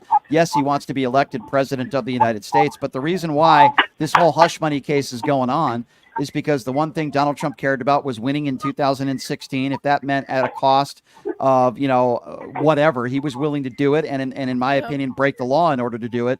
And I appreciate the call, dear. Thank you so much. You have a wonderful weekend. Okay. Thank you. Appreciate it. 702-221-7283 is the number to call. 702-221-SAVE. Let's go to Tom calling from New York. Tom, what's going on, man? Tom from Syracuse. What's up, hi, man? Brian. Hi, Ileana. How are you guys doing? Good. It's always good to hear your voice. Yeah, and she's so adorable, Brian. You got to have her on more often. Thank you. What is that? A chain around your neck? It is. It's a necklace. Yep. Not quite a I was going chain. to say, where's the ball in the chain? It's some bling. Very nice. It's some bling. That's Yeah. what it is. But anyways, Brian, I'm just curious. I heard you just mention that you're going to have Donald Trump on possibly next week. It is a possibility. I can't promise you anything. Oh, that's gonna be I'm just wondering because I think you did a really good job with RFK the other day with the questions that you delivered to him. What kind of questions would you be or comments would you be delivering to Mr. Trump? Well, boy, that's a loaded question because if he was sitting next to me right now, I'd probably have hundreds of questions to ask him.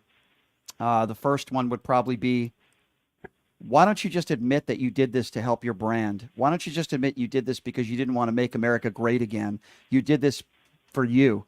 Why do you continue to attack everybody that disagrees with you? Why are there so many people that have worked for you that aren't supporting you for this presidency, this election in November? I would say, is it true that you've never done anything wrong and everybody's out to get you and all these counts are false? Is it true, Mr. President, that you haven't slept in the same room with your wife in 20 years if you guys have such a loving relationship? I mean, there's so many questions that I could go along the lines with him. And I would say, are you going to take this to your grave, lying about the 2020 election? And he would give me nonsense, and I would call him a liar to his face.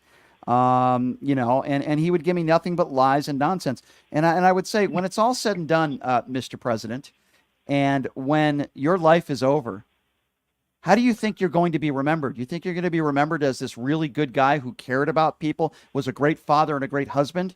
How do you want to be remembered? Because you die with no money, Mr. President. How do you think people are going to remember you by? This warm, thoughtful, good father, good husband? Do you care about that, Mr. President? I mean, these are the types of questions. I would get very personal with him, and I wouldn't ask him really almost anything about policy, but I would ask him, why don't you take responsibility for the abortion stuff that took place in Arizona? Why don't you say leave it up to the states, but the reason why it was left up to the states and the reason why this happened is because of you, because of the people that you put on the Supreme Court. What did you do on January 6th? What did you do? Is it true you just sat on your fat ass for 4.5 hours and did absolutely nothing? What did you think when people were chanting, hang Mike Pence? If you call yourself pro-police, which he does, then why did you say those people that attacked police officers on January 6th are heroes? Why did you call them patriots? Why do you make them the victims? Why did you defend the Confederate flag? When NASCAR decided to ban the Confederate flag, why were you the first person to go after NASCAR? Why did you never retract the Parkland Five, the 5 minorities that were wrongfully convicted for murder? Why did you never retract after they were found innocent of all charges? Why didn't you apologize for that? Why did you have the whitest administration in the history of this country, Mr. President? If you say you love your black fans, if you claim that, why do you have the whitest administration in the history of this country? Why was your father arrested at a Klan rally? I mean, I could go on and on, Tom. Up in my head, I have so many things that I can ask him. Why have you been unfaithful to every woman you've ever had in your life? Why do you go after women on looks? What would you like to apologize to the McCain family? Why did you dodge the military several times? Why did the doctor who claimed you had bone spurs, why is his family saying that that was a lie, that he was coerced into doing that? Why do you go after a POW and say that you don't respect John McCain because he was captured? Why do you call Mexicans rapists? Mr. President, I'm Jewish. There's no way in hell I'm voting for you. I don't hate my religion. I don't hate Democrats. I don't hate Israel.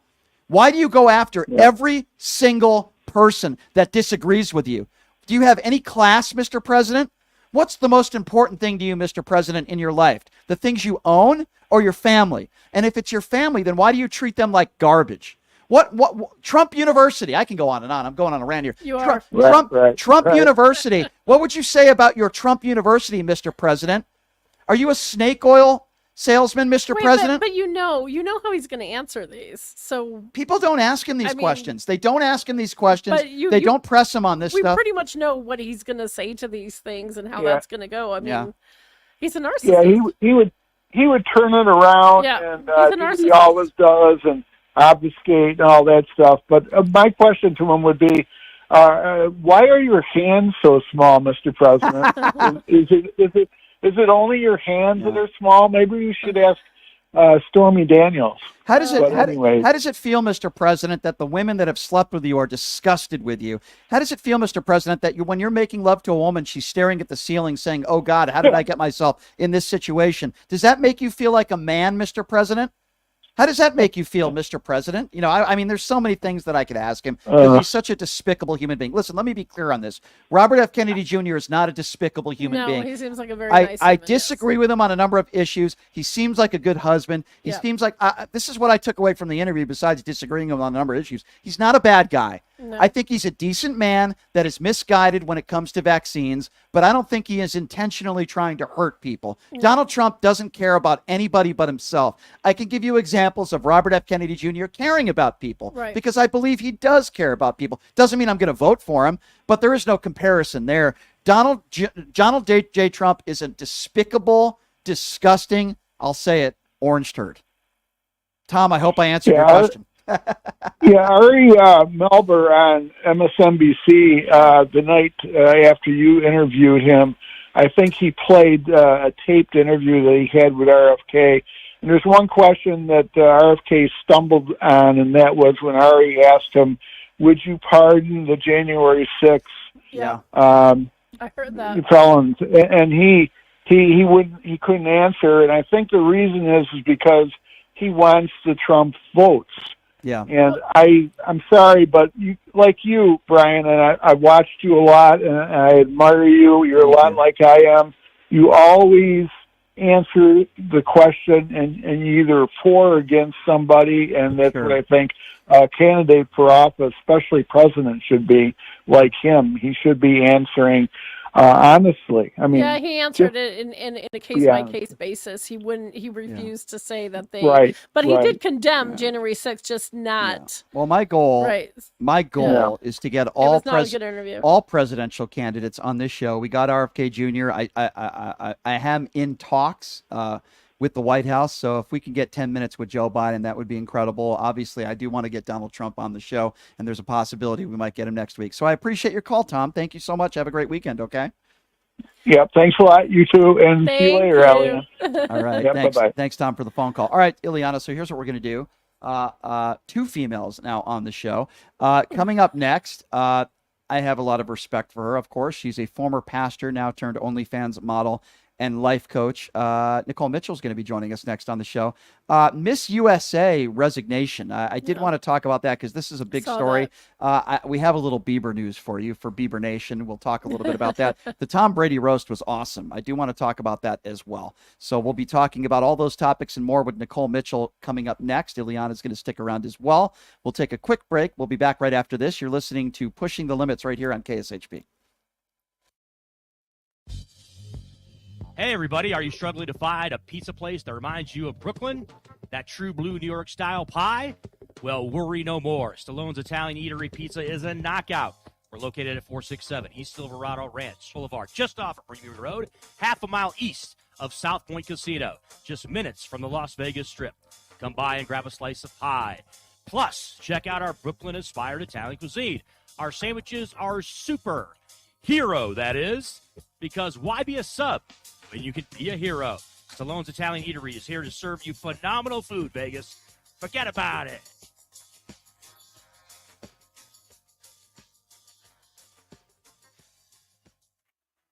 Who would have thought there'd be so many kids playing ice hockey in the desert? Jake Helb's Hockey Foundation and the Las Vegas Ice Warriors, founded by Gina Yusufzai 8 years ago, made it possible for families who can't afford the equipment and food. Donate today at www.hockeyforkids.org and help us continue making a difference. Join us in supporting Jake Helb's Hockey Foundation and the Las Vegas Ice Warriors, where every kid gets a shot at the starting line. Just a reminder, our website is www.hockeyforkids.org. My name is Hunter Kane, and I'm talking with you for a call to action for our veterans in Clark County. Who is Hunter Kane? Well, I'm a decorated combat veteran, veteran community leader, and candidate for Clark County Commission. You know, no veteran has served on the commission in nearly 30 years, which is why our veteran homelessness, unemployment, and suicide rates are out of control. So here's the call to action. June 11th, vote veteran, vote Kane for Clark County. Let's rally behind someone who's been in the trenches, who knows the sacrifices, and who's committed to making a real difference. Join the campaign by searching Elect Hunter Kane on social media or go to www.electhunterkane.com. My name is Kola Akimbade. I'm running for mayor of Las Vegas. As mayor, we will offset the off-season by diversifying our economy, bringing technology, high-paying jobs, and strengthening our entertainment industry. In order to tackle this issue of homelessness, we need new money because the budget will never be enough. Therefore, we will legalize prostitution and tax money will flow. Today, go to our website, Kola, K-O-L-A, kolaformayor.com, and my phone number, 725-263-2660. Support our campaign and donate today. Again, kolaformayor.com at 725-263-2660. My name is Kola Akimbade, and I'm running for mayor of Las Vegas. Voters want safe gun reform, ban military assault weapons, including AR-15s, have universal background checks, and red flag laws. I am Eva Chase, a candidate for Nevada State Assembly District 16, U.S. Air Force veteran, college graduate, progressive independent candidate, fully transitioned transgender woman, former lieutenant governor candidate for Nevada in 2022, where I received 7,212 votes in the Democratic primary. Follow me on Facebook, X, Instagram, TikTok. Donate to my campaign bot fund account and stay progressive. Did you know that 99% of air conditioning issues start with airflow issues? Well, guess what? Pioneer Air has your back. They've been operating for 20 years in the industry within the Las Vegas area, large enough to handle all your air conditioning and heating needs, but small enough to know your first name. Pioneer Air focuses on preventative care, much like wellness checks for humans. They believe in wellness checks for air conditioning and heating systems to extend the life of the system you own. So what are you waiting for? Schedule your wellness check with Pioneer Air today. The number to call is 702-831-4840. Here's the best news. Mention this ad and you'll receive 10% off. Call Pioneer Air today. 702-831-4840. That number again, 702-831-4840. All right, welcome back. It's Pushing the Limits on a Friday. Thank you so much for joining us. Also want to thank my dear friends at Jackson's Bar and Grill, my favorite gaming bar in town, located at Flamingo and Jones. May promotions every Tuesday. If you show them your TAM card, you get $50 in free slot play. That's pretty cool. They got other great promotions there as well. Great food, great atmosphere. I'm there all the time, usually sitting there playing a little video poker. Hang out. Great locals hang out there. And it's just fun. So please check them out. Tell them I sent you. Jackson's Bar and Grill, located at Flamingo and Jones. So this is the point of the show where we certainly enjoy talking about pop culture. And the lovely lady joining us right now, you've seen her on Dr. Phil. Are you kidding me? That's my Dr. Phil. You've seen her on Dr. Phil. She's made multiple appearances on the Jimmy Kimmel Show. The former pastor now turned OnlyFans model. She got out of that right-wing, far-right evangelical lifestyle, and I think she's doing very well for herself now. Well, I know she is. The very beautiful and talented Nicole Mitchell joining us on the show. Nicole, it's good to see you as always. How are you? Hello, I'm so good. Happy Friday, you guys. Yes, happy Friday. Before I get to some of these pop culture topics, I wanted to ask you this just from a female perspective. You're in the industry. Here you have porn star Stormy Daniels, who's in a courtroom. Okay. She's not doing like a fun interview or promoting anything. She's in a courtroom and she's like shaking. She's nervous. And she's talking about the sexcapades that she had with Donald Trump for the world to see. Can you imagine what would be going through your mind? I'm just curious if you were in that situation. I'm not saying you would sleep with Donald Trump, but I'm just saying in general, what she must be going through with the world watching her, like what that must be like. I think most people are so uncomfortable talking about sex, much less talking about sex with Donald Trump and that whole situation, much less on a global scale. I can only imagine the anxiety, the panic, the stress, the worry, and the long-term repercussions this is going to have on her life. All right, I'm going to ask you a personal question, and you don't have to answer it if you don't want to. Okay. Stormy Daniels described the sex in a courtroom, and she said that when the act was happening and she was on her back, I have to be careful here in describing this. PG-13. She was staring at the ceiling and thinking to herself, "Oh my God, how did I put myself in this situation?" Have there been any times in your life? I would imagine every man and woman probably has a moment or moments like that. I'm sure every woman that I've been with feels that way about me, I'm sure. But in all seriousness, like, have you ever been in a situation like that where while the deed is happening, you're thinking like, oh, like Stormy Daniels, "Oh my God, how did I get myself in this situation?" Totally. I would agree. I think most of us have been in that situation for all kinds of reasons. I can say definitely more than once that I've been like, what am I even doing? Like, what is happening? Let's get through this deed. And Nicole, you need to do better. Come on now. So what advice would you give Stormy? Like, I mean, I don't know. What would you say to her woman to woman? I think, because listen, I think the world is so judgmental, right? We want to tear any convenient person apart. And I can see people like, well, you put yourself in that position, you chose that. There's so many reasons we put ourselves in different positions. It doesn't mean we need to lack compassion or understanding or empathy. So I think I would just want her to know, like, we've all been there. And yours just unfortunately has to do with Donald Trump on a global scale. And I'm so sorry. And I hope your life gets much, much, much better when all of this is done. Genuinely. Yeah, I mean, obviously, this wasn't rape or sexual assault. Yep. She put herself in that situation. She's made money off of this, but at the same time, she's also had death threats, and a lot of people, it happened in Vegas where she talked about it in 2011, where somebody threatened her life in a supermarket parking lot. I don't, condone that behavior, and I feel sorry for her for that. Yeah. But, as a woman or as a man, some people put themselves in situations where they regret it. It doesn't have to be sex. It could be anything in life. Right. Yeah, And I don't think we should be that judgmental over people. At the same time, I do question any woman that would ever want to see Donald Trump naked, but I guess that's another story for another show. I don't think she wanted to see him naked. Probably not. That kind of came across Probably as that, not. like, Yeah. the power imbalance, but also I don't really feel sorry for her. I really don't. She obviously has capitalized on this. She's going to increase her brand off of it, and she's going to have the haters, but she's also gonna fare pretty well out of this. So I don't really feel sorry for her. I tend to agree with you. Okay, one more Trump question, and then we're going to move on to some more fun topics on that.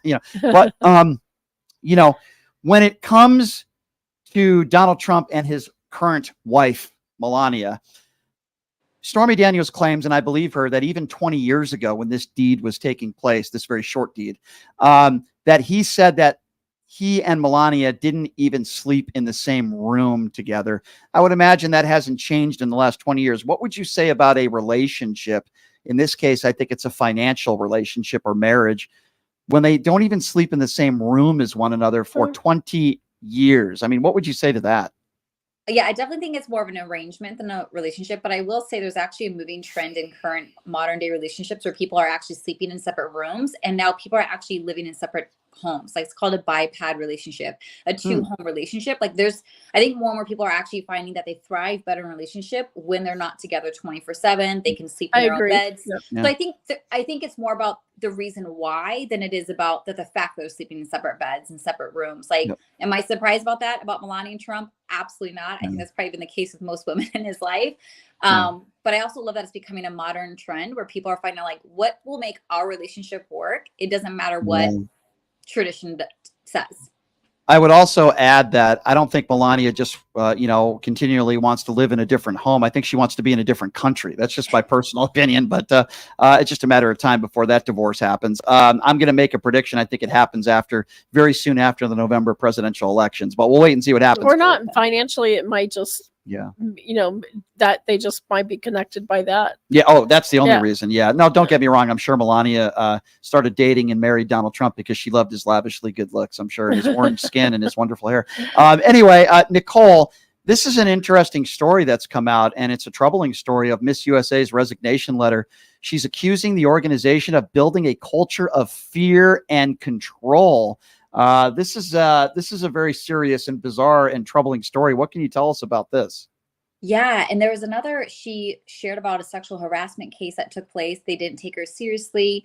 They have a grueling work schedule. And I'm actually really proud of her for doing something so publicly that is typically not looked upon well, and just like taking a stand for her mental health and her emotional well-being, and saying, just because I have this great honor and privilege of being in this position doesn't mean I have to stick with it.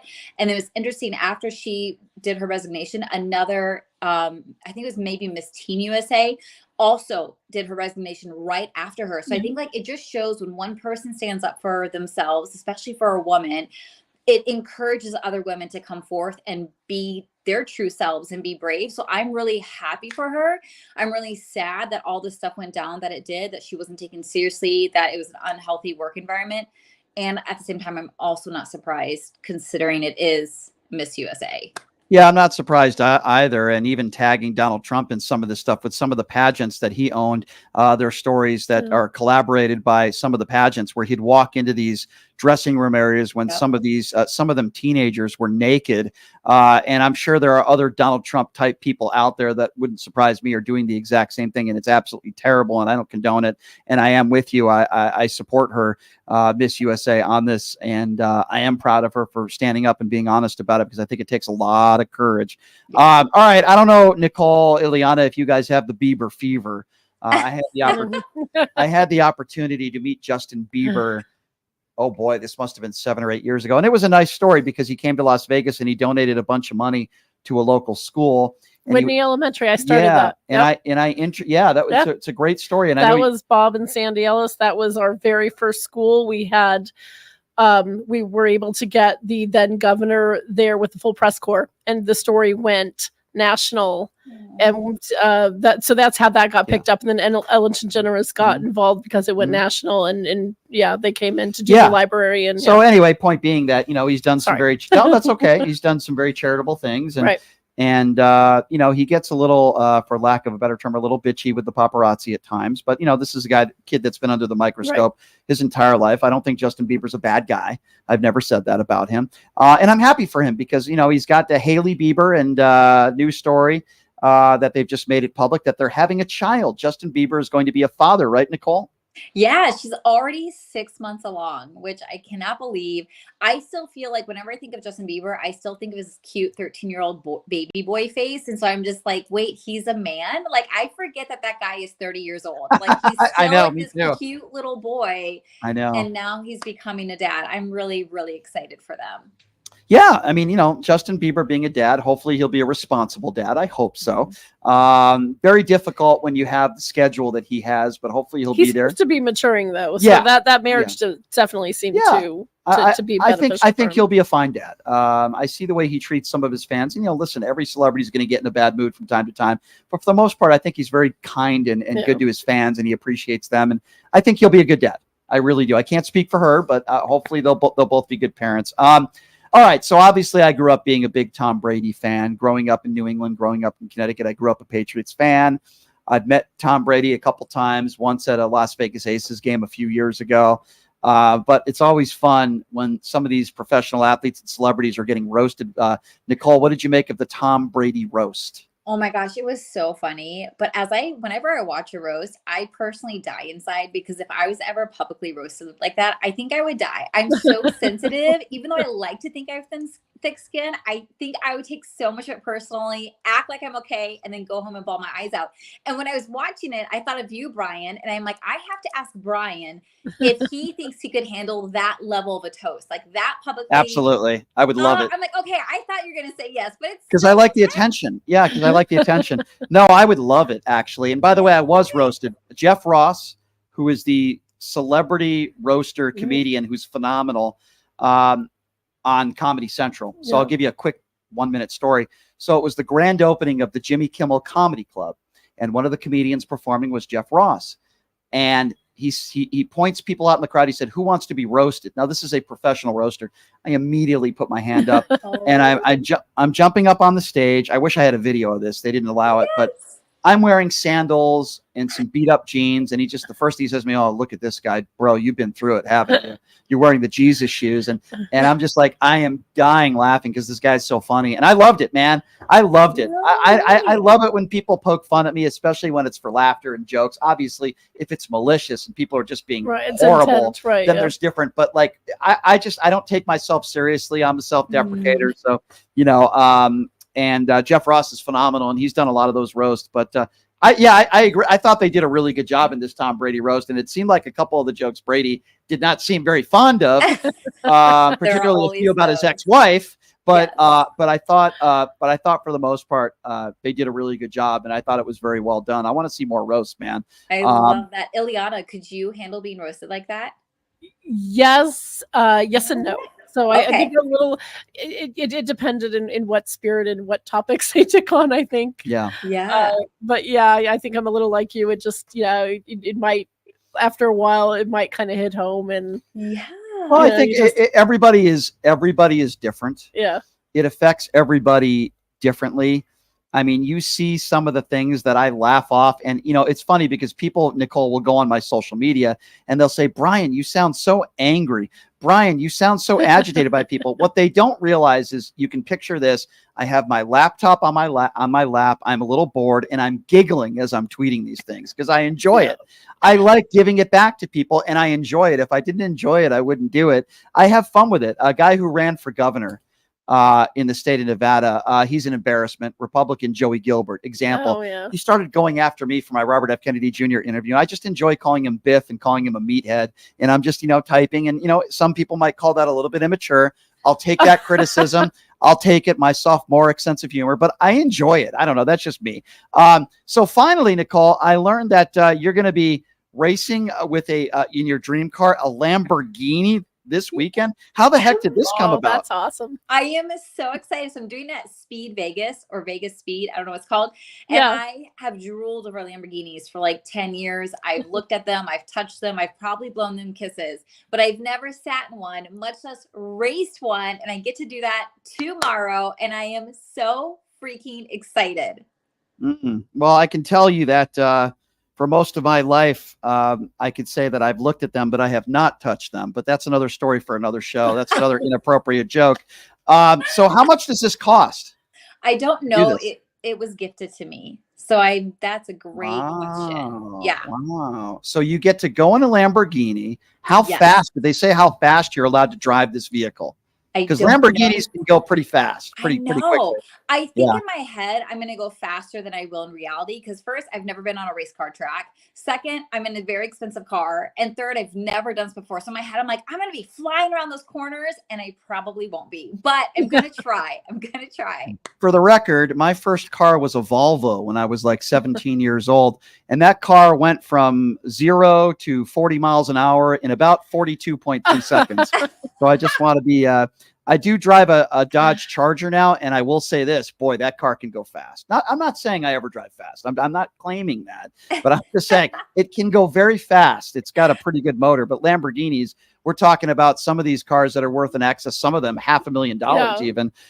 So I would I say think they do some training. I think hope they'll, so. Yeah, they're going to give her some training. I'm just They'll upset. give you some training, some pointers. I'm just feeling very insecure and very upset that Nicole didn't even invite me to be the passenger seat in the car. I don't know. What's up with that, Nicole? It might be your funnest and last day on Earth. Oh, So wow. let me Yeah, know. that's true. That's true. I might have to wear a helmet and like 8 seatbelts. I mean, That's go true. on and cheer her on. I could do that. That would be fun. I could do Take that. some So photos. fun. Yeah.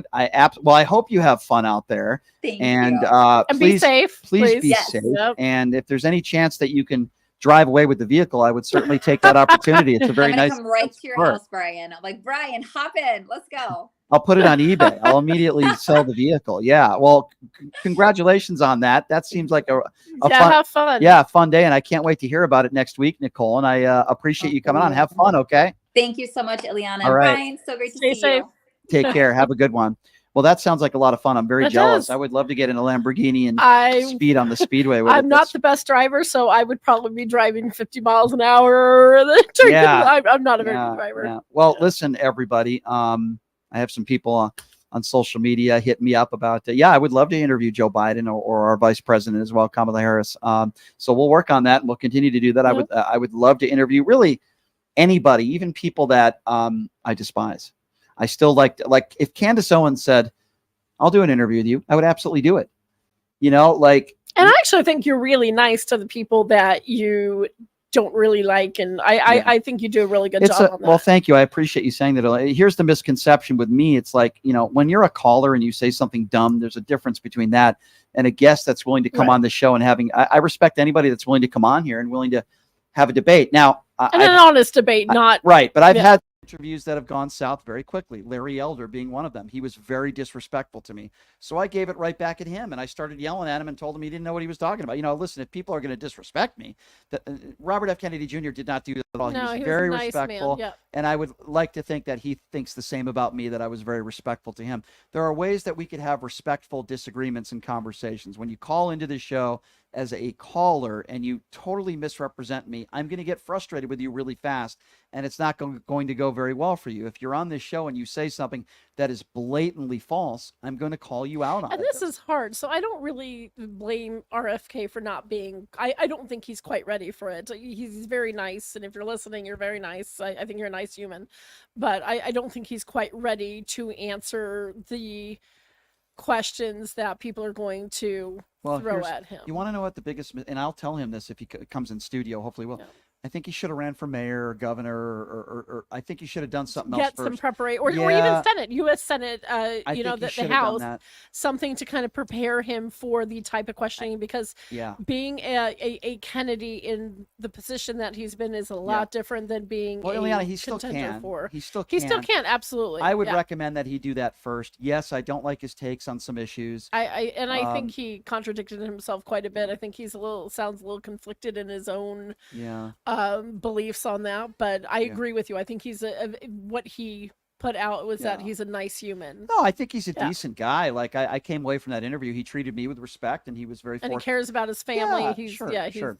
So I have some good news for PTL fans out there, and we're going to have some bigger news around the corner, but we are going to be selling some shirts, some mugs, really cool ones. By the way, we got that right around the corner. We're working on that. So for people that are fans of the show, we're going to be selling some really cool stuff.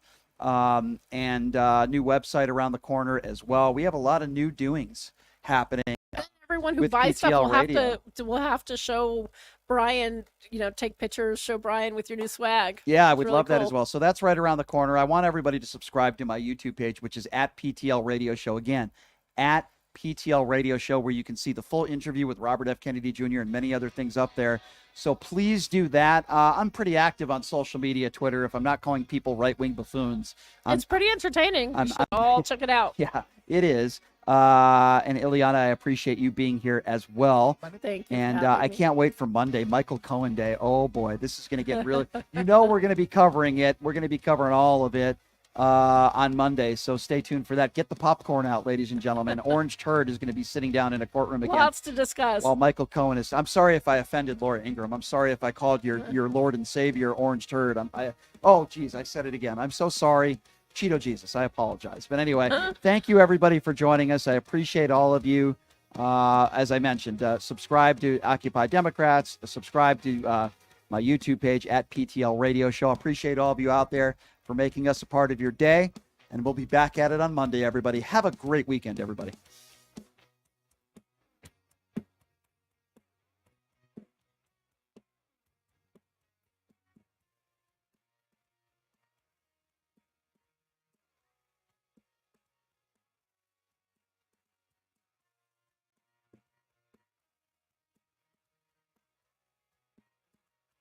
Kane, and I'm talking with you for a call to action for our veterans in Clark County.